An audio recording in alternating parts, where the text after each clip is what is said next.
Bienvenue dans Décharge, une conversation intime qui met en lumière les déclics féministes. À mon micro, des personnes au parcours varié se confient et racontent la construction de leur féminisme.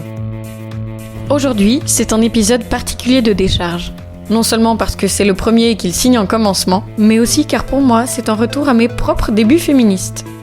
Diane est une amie de longue date et la première personne à m'avoir affirmé de but en blanc être féministe.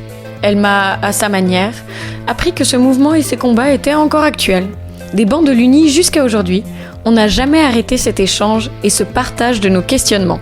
Quoi de plus logique du coup que de la recevoir dans ce premier épisode de Décharge. Dans cet épisode, on parle entre autres d'hypersexualisation, de King Kong théorie et d'éducation au féminisme. Bonne écoute! Déjà, merci de prendre du temps. Je suis hyper contente qu'on fasse ça aujourd'hui, surtout que ça fait quand même des mois que je te tanne avec cette idée de conversation sur le féminisme, que j'ai d'ailleurs eue avec toi sur pourquoi on était féministe et de où ça sortait cette idée. Mais avant qu'on parle plus amplement de ça, je me demande déjà qu'est-ce que ça signifie pour toi être féministe, parce que on a tous mille et une définitions, mais j'aimerais bien avoir la tienne de qu'est-ce que c'est pour toi le féminisme. Qu'est-ce que c'est pour moi le féminisme ? C'est se poser la question, dans la vie de tous les jours, des petits mécanismes qui font que parfois on a des traitements différents des hommes et des femmes, et savoir identifier pourquoi des fois on n'est pas ok. L'idée de chercher un peu à ce que les hommes et les femmes soient traités d'une manière égale dans les aspects de la vie de tous les jours, et voilà. Mais ce qui est super, ça n'a pas besoin d'être une définition Larousse en 4 mots et demi. Je pense qu'à chaque fois c'est des choses plus complexes et puis qui ont propre à notre ressenti, et c'est ça qui m'intéresse. Je pense qu'on a mille et une manières de le vivre.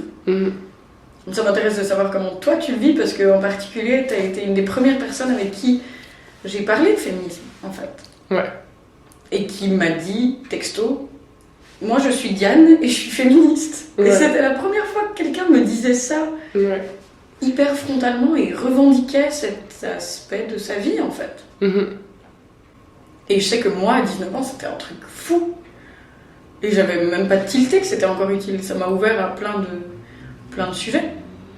C'est assez difficile de s'annoncer en tant que féministe, parce que avec les gens qui sont un peu moins sensible à ces questions, tout de suite tu vas être taxé de fille qui veut mettre les femmes au-dessus des hommes, et ça donne une image de toi assez de féministe radicale qui va remettre un petit peu en question tout ce qui se passe et qui veut bouleverser fondamentalement l'ordre des choses, alors que c'est pas le cas. On cherche juste à remettre en question des choses qui sont pas ok, et un système qui a fonctionné de manière très centrée sur les hommes, et de laisser aux femmes une place un peu égalitaire.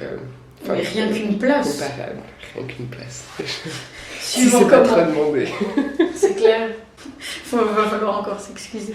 Mais c'est clair que moi je me souviens que comme je l'avais perçu sur le moment, je pense que c'était une de nos premières discussions vraiment posées, où justement tu avais dit je suis féministe, et où j'avais pas compris pourquoi tu disais ça sur le moment, ni ce que ça impliquait pour toi, mais bon, ça on va en discuter. Et je me souviens que je l'avais vécu justement de manière un peu abrupte. Ce truc d'affirmation, rejet, enfin pas de rejet pour le coup, mais d'affirmation. Et je savais pas pourquoi je trouvais ça un peu violent comme terme, mais parce que je comprenais pas encore à quel point c'était encore actuel de se revendiquer féministe. Et je trouve ça intéressant quand tu dis que c'est pas facile de l'affirmer et de le dire, parce que justement on confond encore beaucoup le féminisme avec la misandrie en fait, tout simplement, et on conçoit ça comme revendiquer les droits des femmes envers et contre tout, et en ayant à peu près rien à faire des hommes, là où c'est quelque chose de bien différent. Et c'est pour ça aussi que je trouve que c'est intéressant de demander aux gens qu'est-ce que c'est pour eux le féminisme en fait. J'affirme assez vite que je suis féminisme auprès des gens parce que je pense que ça fait partie de mon identité et que ça dérive un peu pas mal des aspects de ma vie et de mes intérêts et du coup c'est une manière de me présenter en fait à l'autre, aux autres, d'annoncer assez vite que je suis féministe et que du coup que voilà, mon système de pensée est un peu parfois dirigé par les questions de genre et les questions d'égalité entre les sexes. Mais moi, je sais que justement dans mon parcours, entre mon éveil au féminisme jusqu'à maintenant, où j'ai l'impression que c'est un prisme, des lunettes que je peux plus enlever et que c'est une manière de concevoir le monde et les choses, et enfin, pas un système de pensée, mais c'est un filtre que j'ai maintenant, de réfléchir en termes de différences sexuées, genrées, etc. Mais où, pour le coup, je sais qu'au début, j'avais tendance à dire je suis un peu féministe. À minimiser. C'est clair. Mais parce que justement, j'avais cette peur de l'image, de la féministe qui veut émasculer la terre entière. Il y a tous ces clichés de être féministe, c'est être lesbienne, pas épilée, tout ce que tu veux. Enfin non, mais c'est vrai, ça persiste encore. Ouais. Peut-être de moins en moins parce que c'est devenu quelque chose de plus usuel. Mais je sais que j'ai eu tout un chemin là-dedans et puis pareil que toi maintenant c'est un truc plus politique, plus affirmé. Parce que c'est un truc qui fait sens dans ma vie. Mais justement, à propos de ça, je me demande depuis quand tu te considères féministe ? Est-ce que c'est un truc vécu qui était un peu toujours là en filigrane, même quand tu étais enfant, ou comment ? Je pense qu'à l'adolescence et à la puberté en particulier, c'est le moment dans la vie d'un enfant où les différences sexuelles sont exacerbées. Pour moi, en tout cas, je me suis rendu compte que j'étais un objet de désir, en tout cas un objet d'attention particulier parce que je commençais à être formée et c'était quelque chose que je retrouvais pas seulement chez mes pères, donc chez les autres enfants, mais chez les adultes aussi. Et chez ma famille aussi. Dans la manière dont les gens s'adressaient à toi, ou ça devenait une manière de s'adresser à toi en tant que fille ? En tant que femme, où Ouais.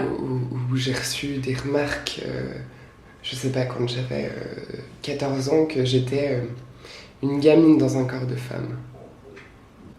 C'est un peu En tout cas, c'est là où je me suis rendu compte que l'attention qui m'était portée a changé radicalement avec le fait que j'ai commencé à être formée. C'est une attention particulière qu'on m'a portée et que j'ai apprécié d'avoir. Je suis quelqu'un qui aime bien avoir de l'attention, mais depuis que je suis toute petite, quand j'étais à l'école enfantine, des fois je me trimballais ma grosse peluche chien et je me rappelle des enfants qui me couraient après dans la cour et j'adorais ça. Ou alors je me trimballais avec mon piano électrique et bref, j'ai toujours aimé ça. Et je suis assez grande et du coup on m'a toujours un peu vue. Enfin voilà, je suis pas quelqu'un. Ouais, De discret. Voilà. Et c'est pas comme ça que je te définirais, voilà. En tout cas. Et j'aime bien qu'on me remarque. Et du coup, je me suis rendu compte qu'en étant un objet sexuel, je pouvais mettre en avant certaines choses et que ça me donnait comme un statut, une reconnaissance un peu face aux autres. Et du coup, j'ai, pendant assez longtemps, porté des décolletés très profonds. Et joué là-dessus sur le fait que j'attirais l'attention et le désir des autres et la jalousie aussi un peu. Et en tout cas, que je rendais pas indifférent par mon corps. Donc le féminisme, pour moi, c'est déjà passé par une conscience de mon corps en tant qu'objet sexuel.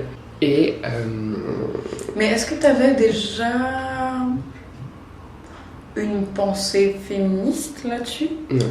De il est à moi, j'en fais ce que je veux? Non. J'ai commencé par découvrir qu'il y avait une différence entre les sexes.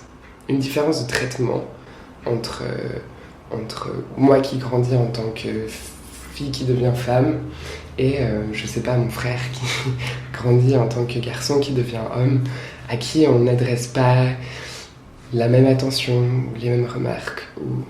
Et du coup, ça a commencé par... Mon féminisme a commencé par me rendre compte qu'il y avait des différences de traitement entre les genres.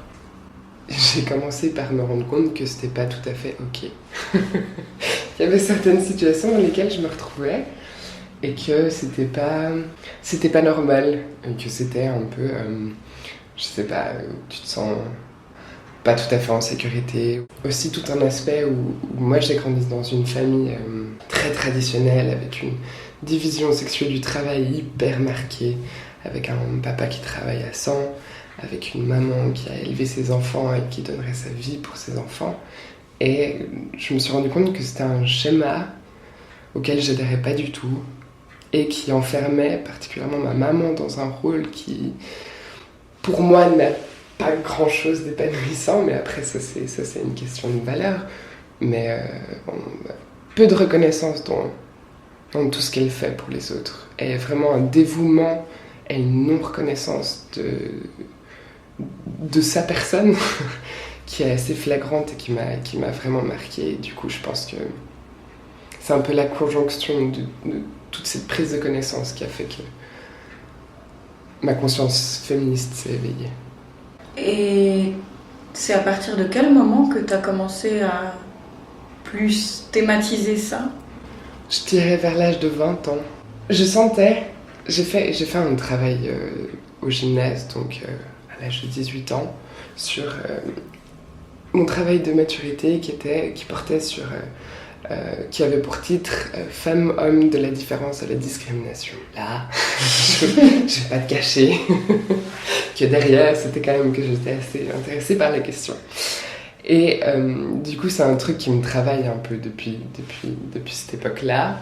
Et j'ai été frustrée dans ce travail d'avoir été suivie par un prof qui était prof de psycho et pour qui la différence biologique entre les sexes légitimait un ordre social, celui qu'on connaît aujourd'hui. Et du coup, j'étais un peu frustrée dans ce travail de ne pas arriver à critiquer un peu l'ordre social établi et j'avais pas les outils intellectuels et les connaissances pour savoir comment j'étais pas ok et comment travailler là-dessus et comment me construire sur ces questions.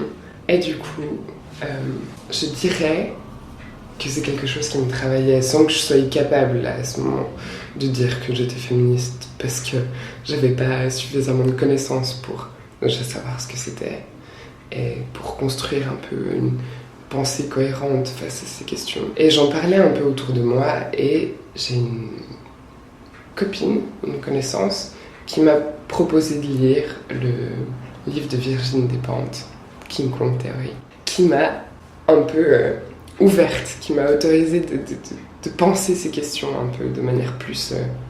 de les remettre un peu en question en fait. L'ordre social, d'avoir les outils pour... Virginie Despentes est très... quand tu la lis, en tout cas ce livre-là, elle te laisse pas indifférente. Elle te force à te positionner sur ces questions.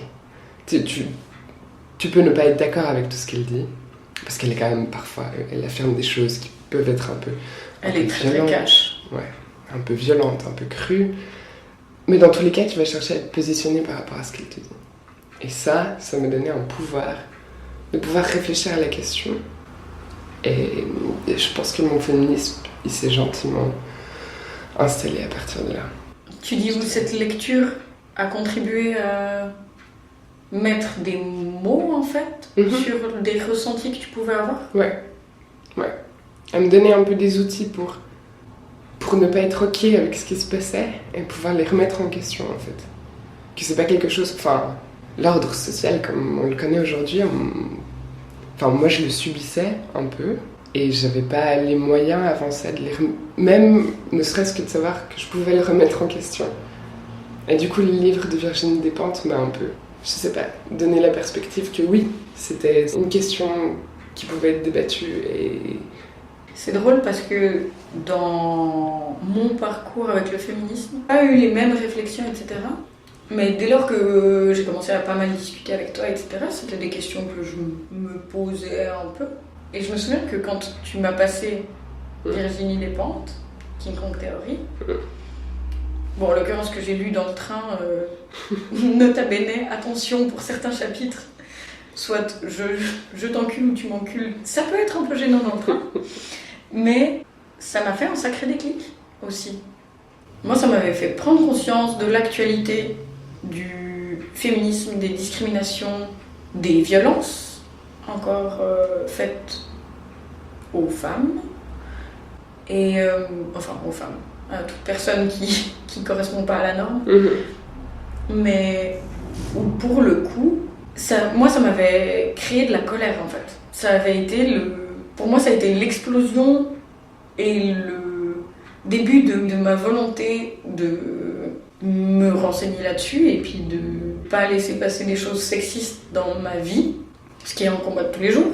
Je me demandais si pour toi il y avait eu des sentiments comme ça aussi, face aux discriminations, et je sais pas si c'était avant ou dans ta thématisation, ou si tu as eu une phase de colère.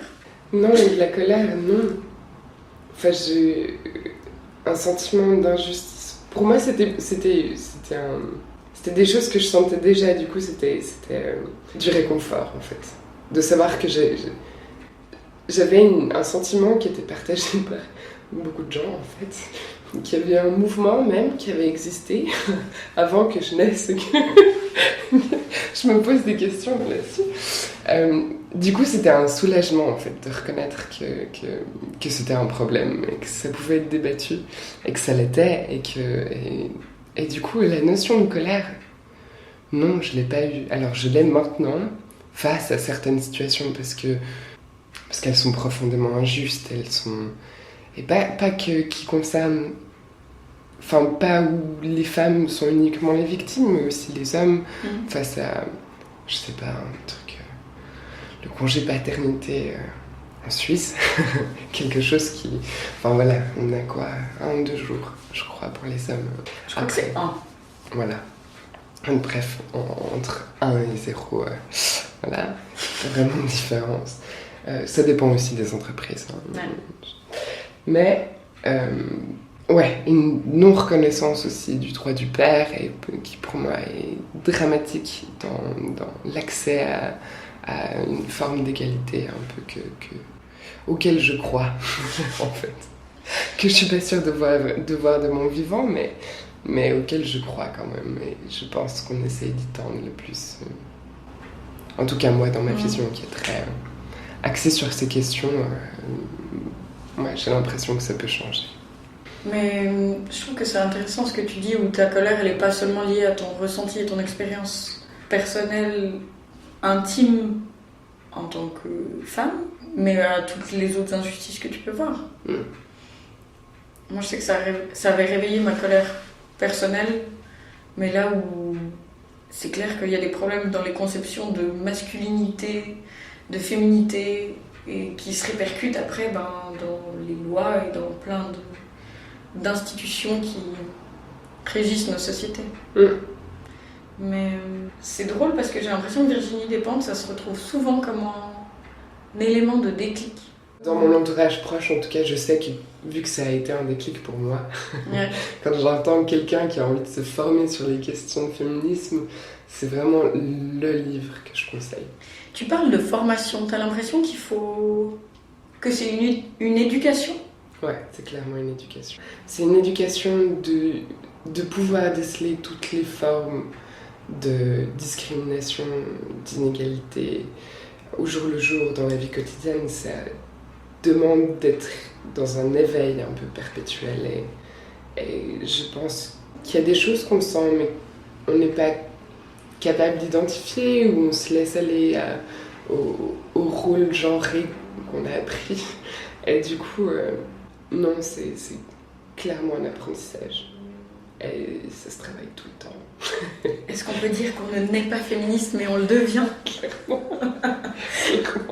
Ouais, mais en un sens, c'est peut-être ça qui nous manque aussi, tu vois, c'est si on commençait par une éducation féministe, enfin, si l'éducation en elle-même, et là je parle vraiment en termes scolaires, vu que c'est le système qu'on connaît, si dès lors il y avait des principes et valeurs féministes, ben peut-être qu'on polariserait pas autant les rôles genrés hommes-femmes, qu'il pourrait y avoir une éducation au consentement. Enfin bref, après là je suis dans une vision utopiste, mais je pense que c'est... je pense que c'est clair que ça s'apprend. Ouais. Et t'as l'impression d'avoir appris comment être féministe? Du coup, à travers déjà la vie quotidienne un peu, les situations que moi je rencontrais personnellement ou que je voyais et qui me rendaient un peu mal à l'aise. Et après j'ai voulu me former ça va être bizarre, j'ai voulu me former en tant que féministe. Du coup, j'ai suivi un cours d'études genre à l'Uni. Et c'était une manière d'asseoir un peu ce sentiment que j'avais de le légitimer par une connaissance du féminisme, du mouvement, des féminismes, des mouvements, et de m'ouvrir aussi à d'autres aspects conceptuels que j'avais pas du tout pensé ou conceptualisé, parce que c'était des situations que j'avais pas rencontrées. J'ai particulièrement beaucoup appris sur le concept d'hétéronormativité qui me suit depuis énormément. Et voilà, c'était un peu... Et t'avais l'impression que dans cette éducation au féminisme, enfin, bon, c'est vrai que depuis le début on parle de féminisme comme s'il y en avait un, mais c'est vrai que t'as raison de rappeler que c'est totalement pluriel et moi je pense même propre à chacun et ça ne doit pas nécessairement relever d'une forme d'étiquette féministe intersectionnelle ou je sais pas quoi. Mais c'est vrai qu'il y a différents courants. T'avais l'impression que ton apprentissage et ton initiation au féminisme, elle devait passer par des lectures, par un retour aux théoriciennes du féminisme? Ouais, j'ai vraiment eu besoin de légitimer ma pensée en fait, de la justifier, de l'asseoir avec des concepts théoriques qui existent dans un mouvement qui a existé et que je perpétue pas du tout, mais enfin tu vois dans cette... Pourquoi tu dis que tu le perpétues pas en un sens? Oui, alors je le perpétue à ma petite échelle de Diane qui dit qu'elle est féministe, qui conseille la lecture de Virginie Despentes et qui adore se lancer dans des débats. Oui, mais en un sens aussi écrire sur des thématiques qui impliquent le genre, ou par exemple, bon là je spoil, mais ton projet de mémoire... Qui n'est pas un projet, qui a vu le jour. Désolée, je parle au travers de mon prisme à moi là. Ton mémoire qui traite de thématiques de genre, certes c'est assis sur des concepts déjà thématisés, mais c'est pas des nouvelles questions. Je ne dis pas que t'as inventé la poudre, mais c'est des contributions pour moi, qui sont pas minimisables. Oui, mais ça reste... Enfin, c'est pas un mouvement que je vais porter politiquement ou dans les hautes sphères. Je cherche pas à avoir un impact particulier au-delà de mon cercle à moi restreint. Après, je cherche aussi à me nourrir de ces questions qui, pour moi, m'intéressent particulièrement. Et du coup, c'est par pur intérêt intellectuel que je traite de ces questions. Et c'est pas dans l'idée de contribuer aux idées féministes ou à certaines questions féministes, c'est vraiment juste pour moi, de base. Si ça peut intéresser des gens, ouvrir à des nouvelles perspectives, j'en suis hyper heureuse. Mais c'est vraiment, c'est pour moi, quoi. Ma démarche féministe est un peu égoïste là-dedans. J'ai l'impression que c'est la première chose, en fait, c'est que ça fait écho avec soi. C'est assez normal. Et puis où c'est pas parce que ça atteint pas des hautes sphères que c'est pas légitime de lancer des débats, de parler avec des gens, de dire à quelqu'un ça c'est pas ok, sexiste, et d'éduquer les gens, ça paraît hyper... Je dirais éveiller. Ouais. Puis d'être dans une démarche bienveillante et pédagogue en fait. Mais où ça passe pas que par des écrits universitaires, même si ça y contribue, ça c'est certain. Mais où, moi je sais que ton impact il a déjà été fort en tout cas sur moi. Justement là quand tu disais que la première personne, enfin pas la première personne concernée c'est toi, mais que ta démarche était très personnelle, je me demandais justement qu'est-ce que ça implique dans ta vie de tous les jours d'être féministe. J'aurais envie de te répondre comme ça. Pas assez. C'est vrai ? Ouais. Vraiment pas assez. Non mais tu vois, je reste quelqu'un de très genré. Et je colle à ce qu'on attend d'une femme qui a bientôt 30 ans, qui s'apprête, et qui sourit, et qui est cordiale, et qui... Ouais. Bon, sourit et cordiale certes, mais je trouve que typiquement un comportement que je trouve parfois genré et très propre aux femmes, parce qu'on a été socialisé comme tel, c'est le fait de s'excuser. Et un truc que j'adore chez toi, c'est que tu t'excuses pas trop d'être là. Et comme ça revient avant à ce que tu disais de aimer avoir l'attention, ouais. Ben je trouve que tu t'excuses pas, et déjà là c'est un point sur lequel tu colles pas à ta norme de genre, mais où en un sens, est-ce que ton féminisme il doit être vécu en opposition aux normes? Est-ce que c'est parce que tu déconstruis et que tu te rends compte de la présence de ces normes de manière récurrente, que tu dois pour autant faire l'inverse? Oui, je sais. C'est un conflit interne. Je comprends. Tu vraiment... dis par rapport à une espèce de cohérence que tu... Enfin, cohérence avec des guillemets, hein, on s'entend, mais... Ouais, peut-être une forme de cohérence, mais c'est vraiment l'idée que je renforce, enfin que je participe en fait à la mascarade.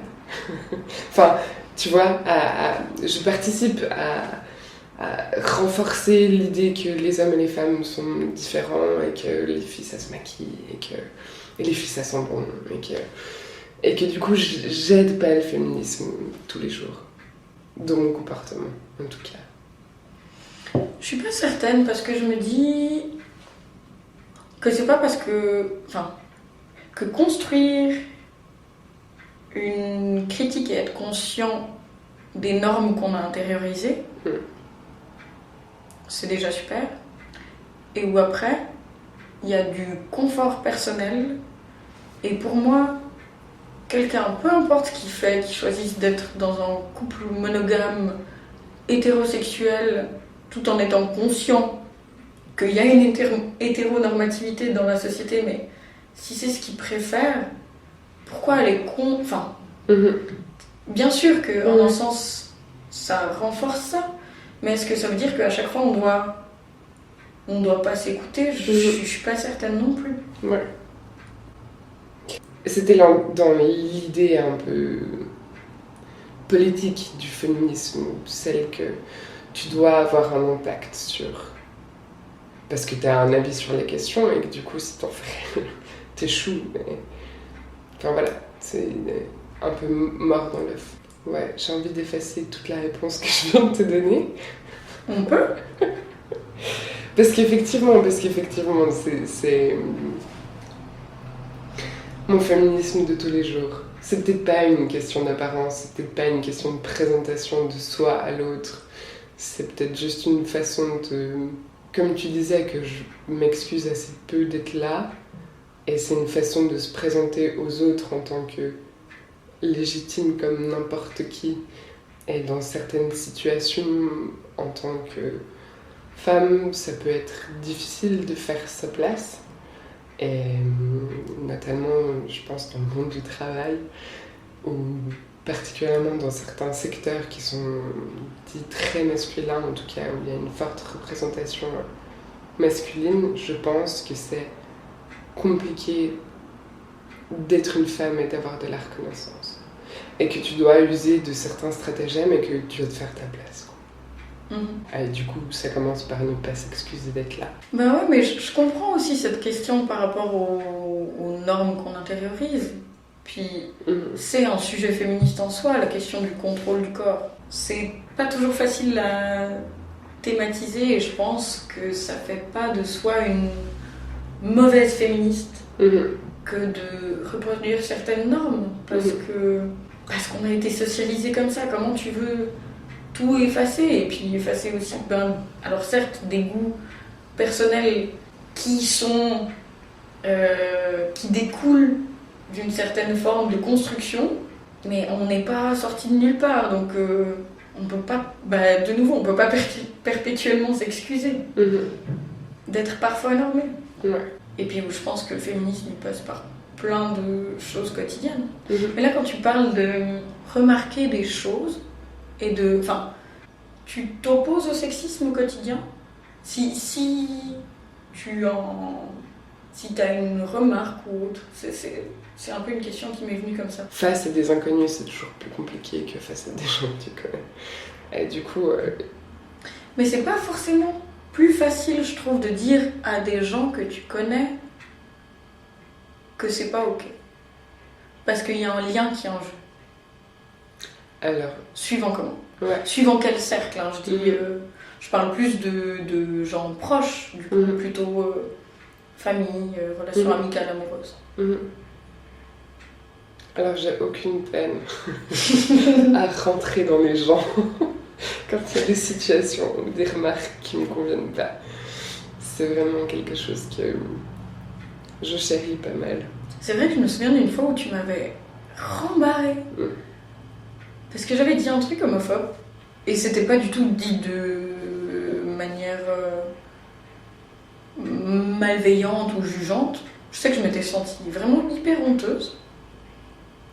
Mais ça m'avait fait comprendre aussi, parce qu'on en avait discuté et que tu m'avais expliqué. Là, c'est vraiment limite. Je sais même plus exactement ce que c'était. Hein. Ça a un plus d'impact sur les gens quand t'es un peu cash. Et que tu dis non, c'est pas du tout ok. Quitte à développer, hein. Enfin, toujours tu vas développer pour expliquer pourquoi, mais effectivement, si tu t'opposes nettement à des propos ou un comportement que tu juges sexiste, je crois que ça a plus d'impact sur la personne et c'est ce que tu cherches en fait à faire, c'est changer un comportement ou en tout cas éveiller. Mais je trouve que ce qui est pas facile justement quand tu décides de ne pas tolérer quelque chose, un comportement sexiste par exemple, c'est que, comme tu dis, ça nécessite un développement et je pense que c'est un mécanisme psychologique hyper con. Mais c'est que si tu développes pas, ça peut être perçu comme un rejet de soi. Et pas du comportement ou de la phrase sexiste. Tu vois ce que je veux dire ? Moi, si tu m'avais juste dit « t'es homophobe, ma vieille », non, hein, je me serais sentie attaquée, tu vois, je pense. Mais si tu dis « waouh, ce que t'as dit, c'est pas du tout ok », enfin bon, pas waouh parce que ça mérite pas un waouh, mais juste de dire « c'était tellement pas ok à cause de ça, en fait, ça me permet à moi de construire une pensée là-dessus et de me dire « oh là là ». Pour moi, le féminisme, c'est ça. Ça passe par l'éducation de soi, savoir déceler un peu les choses au quotidien, et c'est aussi savoir éveiller. Alors vraiment, tout le monde n'est pas ouvert à la critique ou ne comprend pas que c'est des situations potentiellement problématiques. Moi, je vois ma maman, à qui je parle beaucoup de féminisme depuis pas mal d'années. Ça marche assez peu, en fait, malgré toutes mes tentatives. Et pour elle, je suis trop radicale, je suis pas assez maman.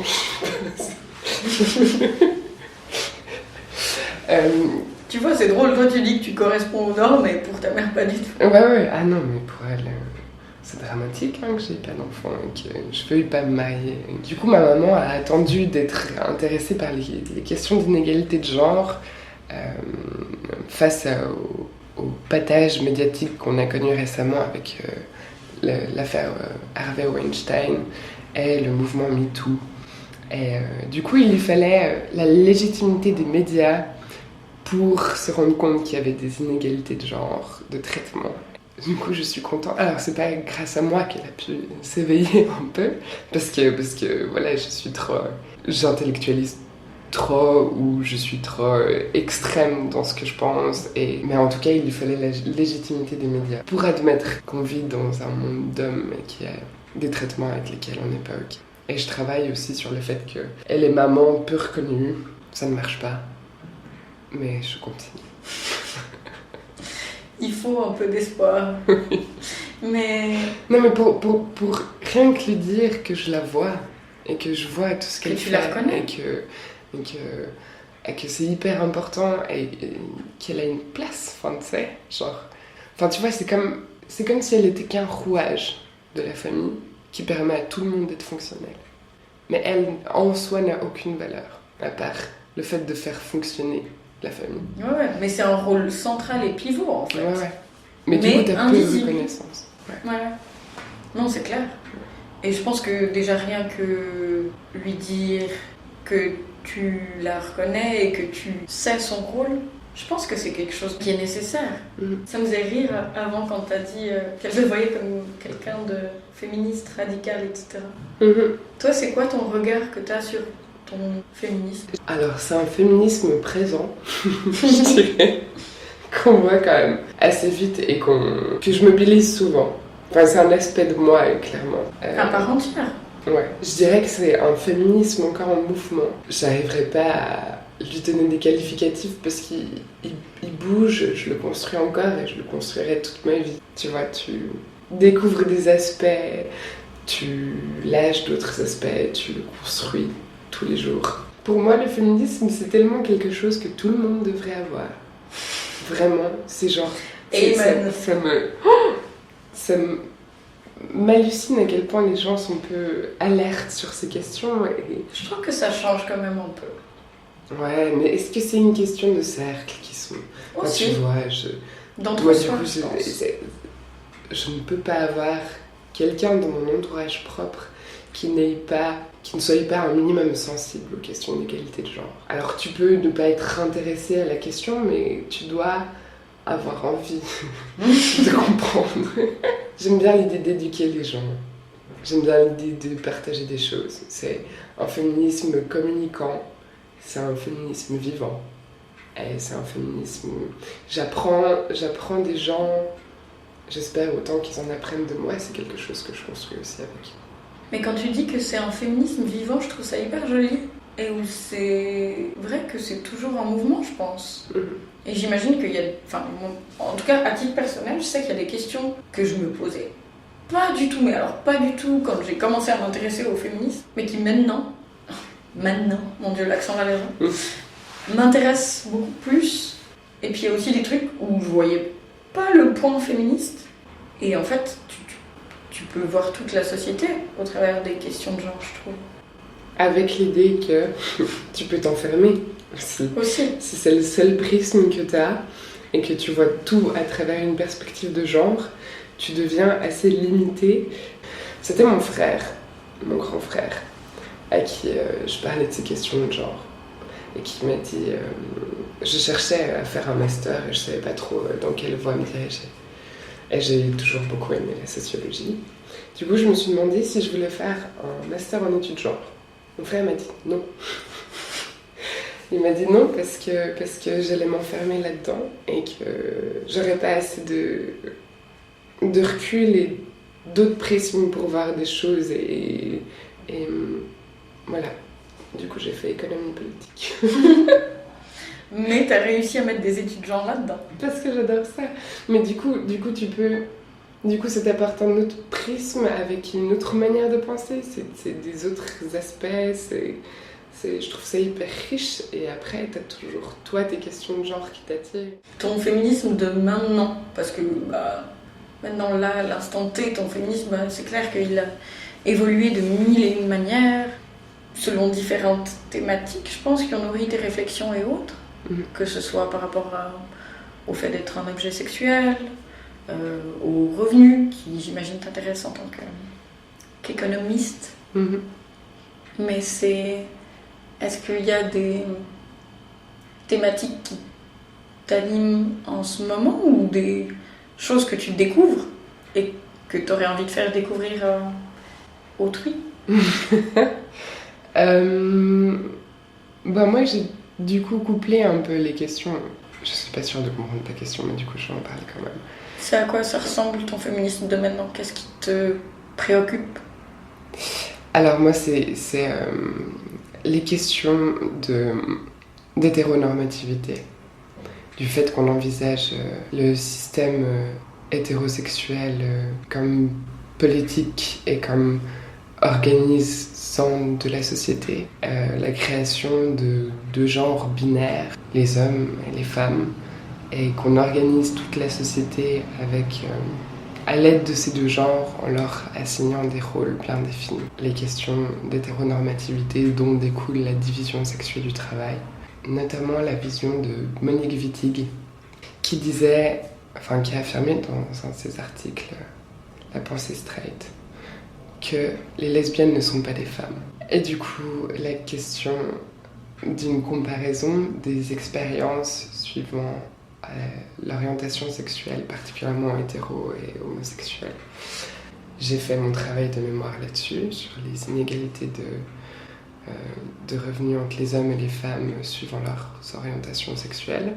La question, le fait qu'en tant que femme lesbienne, tu n'as pas de place assignée dans la société et du coup tu vas réagir un peu différemment, tu vas...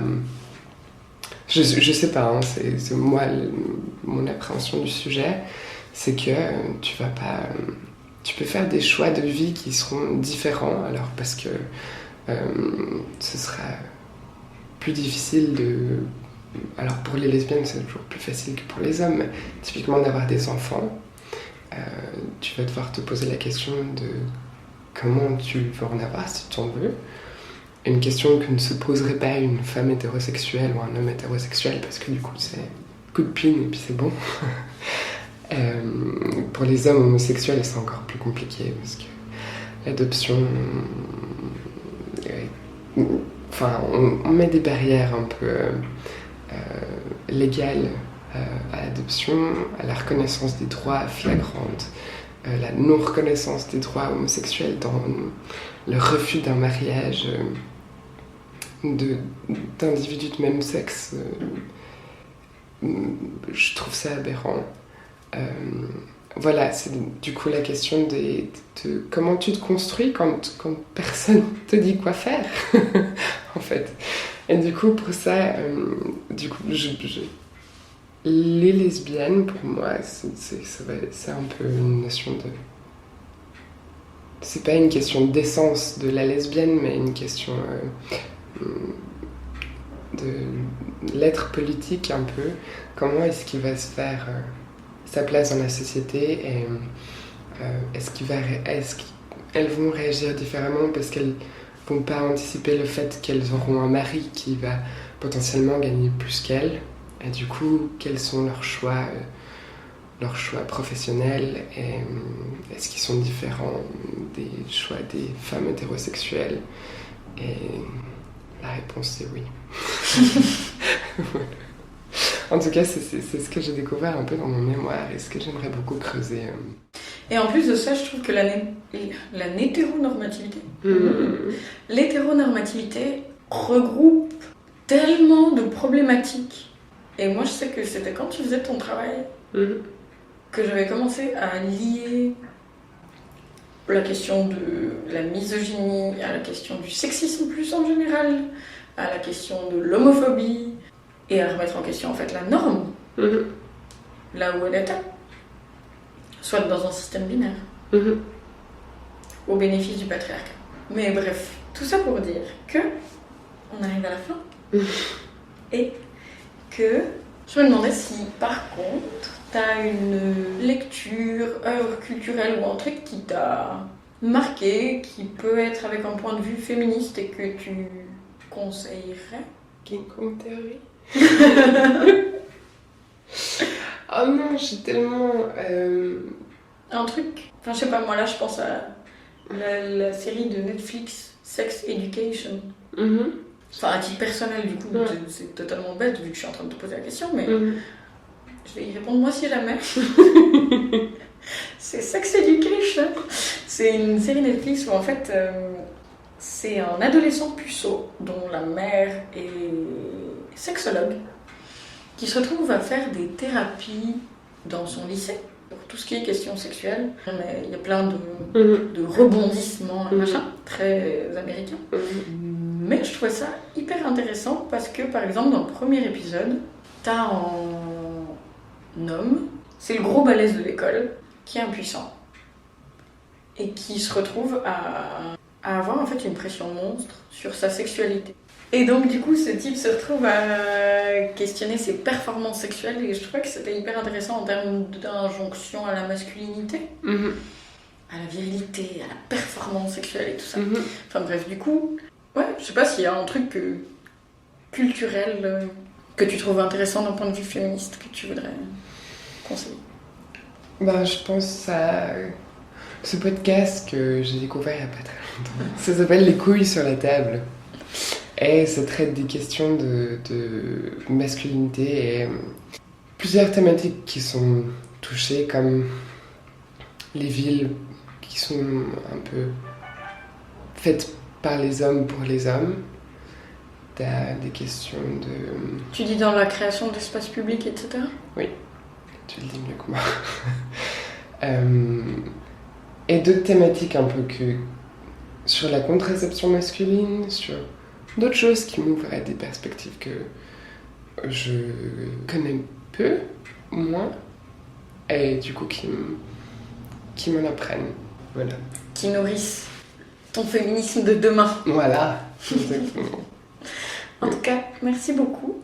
Mais je t'en prie. C'était un plaisir. Ouais. Et à bientôt. Ciao.